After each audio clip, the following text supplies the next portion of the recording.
I've heard this story before, but I want to go ahead and I kind of want to hear it from you a little bit as well, because it could possibly be buried in the internet for all I know. Okay. I know what keywords to search for because I've heard of it. I'm just gonna say 3 words: drunk Pandez, fire alarm. I know the story because I heard this from Alkali on one of his panels. Oh, he loves to tell this story, and it's a glorious story. So I like to call this story Battlefield Earth, because this is all thanks to Battlefield Earth. So what happened is it was IFC. It was back when we were at the Sheraton. It was a number of years ago. Yeah. And it was for the very first time we decided, you know what, let's throw on a movie, and if people want to donate to the actually no, it was just we're just gonna do this, and just make fun of a terrible movie. Right. So Alcala was like, okay, we're doing Battlefield Earth. I'm like, what's Battlefield Earth? Because I didn't know. And he's like, oh, it's this movie. I'm like, oh, all right. So I watched Battlefield Earth because I'm like, okay, we need to watch it at least once before the panel, so that we can try and think of like what are good areas that we can specifically rip on, like not necessarily exact specifics, but it's like, we've since changed the format. Now we're not allowed to know the movie until the day of. Right. So it's like, really? But I think it's because of this that he doesn't let me do this anymore. So he was like, okay, it's Battlefield Earth. We're doing it in like 5 days. Go. So I watched Battlefield Earth, and it was terrible.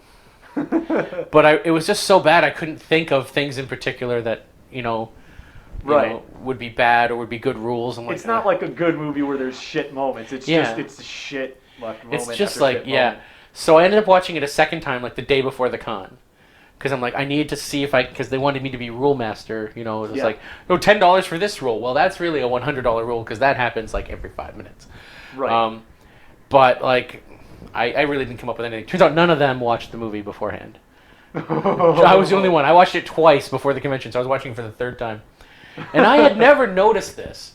But what we decided to do at the panel is like, you know what, let's turn this into a charity panel. So Alkali's like, tell you what, I've got, my tequila, Des has his Malibu rum. We'll do shots if you guys do drinking rules. You can donate to the charity, it'll go straight to the charity. Yep. And we'll have to drink anytime one of your rules happens. Right. So people started throwing money into the hat. Oh, $10 for this, $5 for that.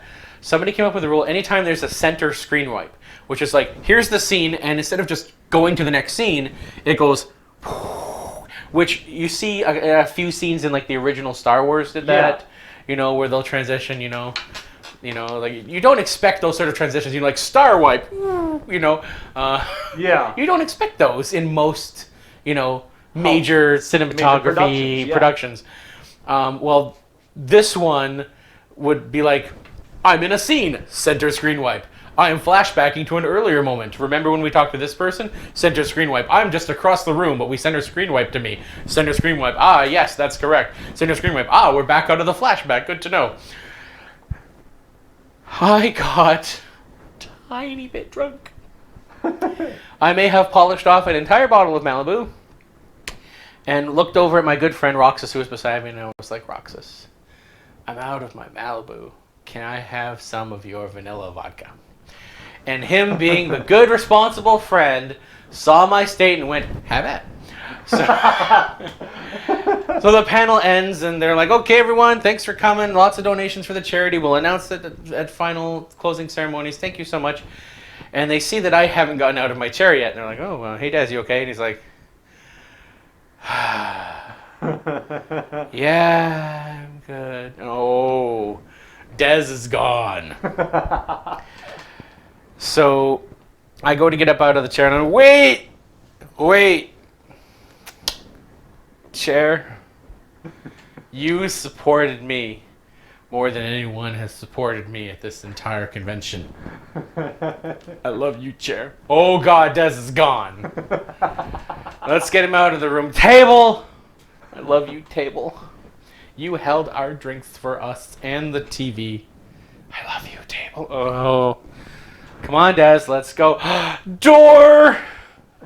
You stayed closed so that I could hear the movie and people had to go out the back. Thank you, door.